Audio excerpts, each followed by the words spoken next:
السلام عليكم ورحمة الله وبركاته. اخواتي في الله، ما فيش شك طبعًا إن في طرق كتير لتعلم تكنولوجيا المعلومات، ولكن أنا عندي ليكم طريقة شرح سهلة جدًا وبسيطة جدًا. اخواتي في الله، في الفيديو ده هنتعرف مع بعض على كيفية معرفة هل نسخة الويندوز مفعلة أم لا، وكذلك نتعرف على مدة التفعيل أو حالة التفعيل. بس يا ريت تابعنا للنهاية عشان خاطر تستفيد من الفيديو أقصى استفادة ممكنة، ويا ريت ما تنساناش بدعم واشتراك ولايك في القناة. يالّا عشان ما نتوهش في الموضوع، يالّا بينا. أول حاجة يا شباب، إزاي إن أنا هاتحقق من إن نسخة الويندوز مفعّلة أو منشّطة أو تعمل. يعني إيه مفعّلة أو منشّطة؟ يعني نسخة مرخّصة للاستخدام، يعني في ترخيص للاستخدام، أو هل هي النسخة دي صالحة للاستخدام والّا لأ؟ أول حاجة باعملها بقى أخُش على الCMD اللي هي الcommand line prompt من خلال مربع البحث اللي هو اللي تحت هنا. بعد كده باكتب الأمر slmgr-expire اللي هو اختصار لsoftware license management instrumentation command، والXPR دي اختصار expiration. الS اختصار سوفت وير، والL اختصار لايسنس، والMG اختصار مانجمنت، والR اختصار لinstrumentation، الXPR دي اختصار الexpiration اللي هي تاريخ الصلاحية. يعني هو عبارة عن إيه، أو هي عبارة عن إيه؟ أداة أو أمر إدارة ترخيص البرنامج. معناها كده أهو. البرنامج ده المقصود بيه إيه؟ المقصود بيه نظام تشغيل ويندوز أو الويندوز بشكل عام. طيب الexpiration دي معناها إيه؟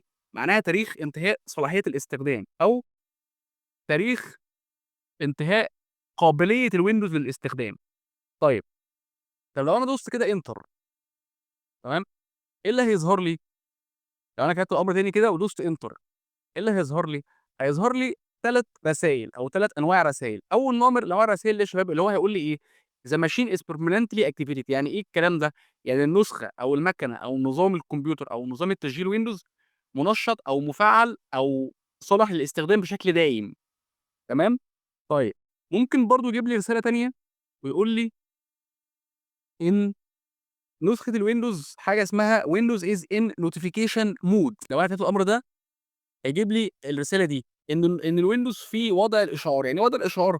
يعني الويندوز يعني بينتظر لي إن أنا إيه، إن أنا أشعره أو أبلغه أو أعلن له حاجة معينة، اللي هي إيه، إن هو هيبقى منشّط أو مفعّل لمدة مثلًا 6 شهور، لمدة سنة، مدى الحياة إلى آخره. في بقى رسالة تالتة ممكن تيجي لي يقول لي إيه، يقول لي إن الويندوز منشّط activated لحد إيه، فترة معيّنة أو فعّال لمدة مثلًا 6 شهور، لمدة سنة. يعني بيستمر معايا لفترة محددة.